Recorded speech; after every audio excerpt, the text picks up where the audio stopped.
Je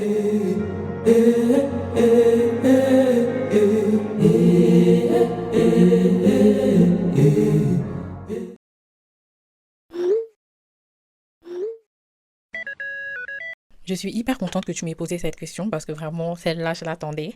J'attendais vraiment cette question au tournant et elle a tourné.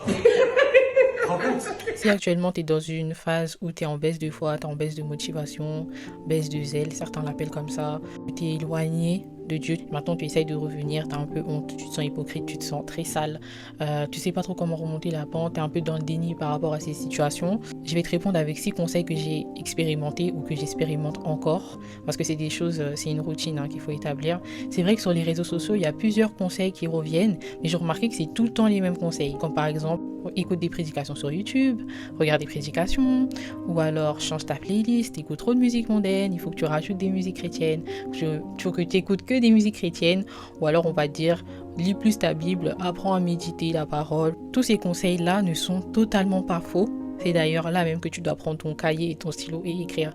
Mais il en manque.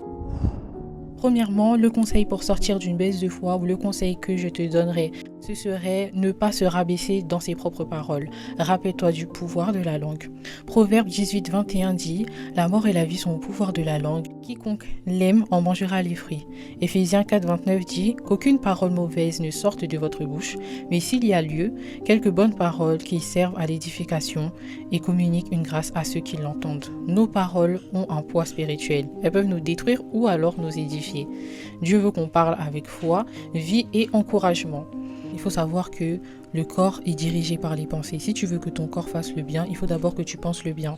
Les paroles comme « ça ne va plus jamais aller, le Seigneur ne va plus me reprendre, je suis trop sale devant le Seigneur, je me sens hypocrite, je suis hypocrite, j'ai fait un tatouage samedi, comment partir à l'église dimanche, le Seigneur ne va plus me considérer, le Seigneur m'a tourné le dos, dans tous les cas, je vais aller en enfer. » Ce genre de truc, c'est des paroles que tu déclares sur ta propre vie, c'est pour ça qu'on dit c'est des prophéties. Tu déclares le futur, un mauvais futur sur ta propre vie.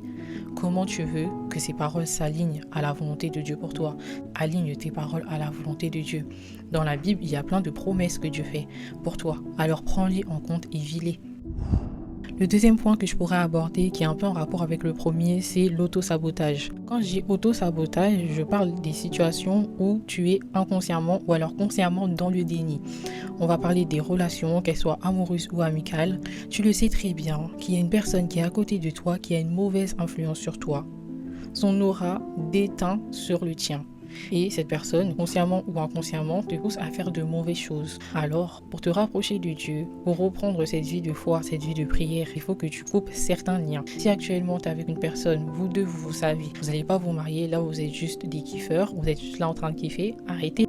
En cas de pépin, c'est juste en cas de pépin. Arrêtez, nous-mêmes on a été dedans, donc je ne suis pas du tout en train de pointer du doigt, mais si vous voyez que la relation ne va pas aboutir à quelque chose de sérieux, surtout que vous savez que l'un de vous n'est pas à fond dans les choses de Dieu, ou que vous deux vous n'êtes pas à fond dans les choses de Dieu, ne vous enfoncez pas. Vous êtes un mal pour l'un et l'autre, et ça serait méchant de laisser la personne s'enfoncer, ou alors de t'enfoncer avec une autre personne. Si vous aimez vraiment la personne qui est en face de vous, et que vous savez que c'est pas la vôtre, vous n'allez pas marier cette personne, vous n'allez pas vous marier avec cet homme, il est important de laisser cette personne partir. Ne vous attachez à personne. Quand je parle d'auto-sabotage, je parle aussi de l'état physique, de l'image que l'on peut renvoyer. Je vous assure que j'ai beaucoup été dans je reflète une certaine image, mais à l'intérieur, je sais que je ne suis pas comme ça. À l'intérieur, je suis une bonne personne, etc. Les gens, quand ils vous rencontrent, ils voient déjà à quoi vous ressemblez et c'est après qu'ils apprennent à faire connaissance avec vous. Et des fois, dans la tête de certaines personnes, c'est embrouillé parce qu'ils se disent elle reflète ça, mais elle n'est pas. Donc du coup, pourquoi vous n'êtes pas en accord avec ce que vous êtes à l'intérieur de vous? Ne soyez pas hypocrite. Soyez vrai avec vous, soyez vrai avec les gens et soyez vrai avec Dieu. Que votre image extérieure soit en accord avec votre état intérieur. Le troisième point que je vais évoquer qui va peut-être te choquer si tu veux retrouver ta foi, si tu veux te ranger en quelque sorte et que tu veux vraiment te mettre à fond dans les choses de Dieu, ça va être d'arrêter les scénarios avant de dormir. Ah non, ne pars pas, on revient. Je savais que tu n'allais pas trop aimer ce point. Vous savez, les scénarios, nous-mêmes on se sait. Est-ce que j'ai besoin de beaucoup parler? T'as un crush ou t'as une crush, avant de dormir, tu n'arrives pas trop à trouver le sommeil. Avant de dormir, tu t'inventes un rêve. Et puis le rêve là, c'est vraiment ce que tu désires avec cette personne. Tu as des désirs, tu as des fantasmes dans ta tête et tu penses à quelqu'un. Est-ce que vous savez ce que les pensées engendrent? L'homme et sa pensée. Vos pensées déterminent votre état intérieur. Je vous assure que le péché sexuel dans son ensemble détruit les cerveaux et du coup on pense qu'à ça, on est très sexualisable et sexualisant envers les autres et ça c'est un état, c'est pas un état humain. On pense limite comme des animaux en fait. C'est malsain. En fait, il faut qu'il y ait point du mal en toi pour que le Saint-Esprit puisse habiter en toi. Fais déjà partir tout ce qui est de mal en toi pour que Dieu puisse vraiment s'installer. Le Seigneur ne cohabite pas avec ce qui n'est pas conforme à lui. C'est comme l'huile et l'eau, vous voyez. Ça peut pas fonctionner.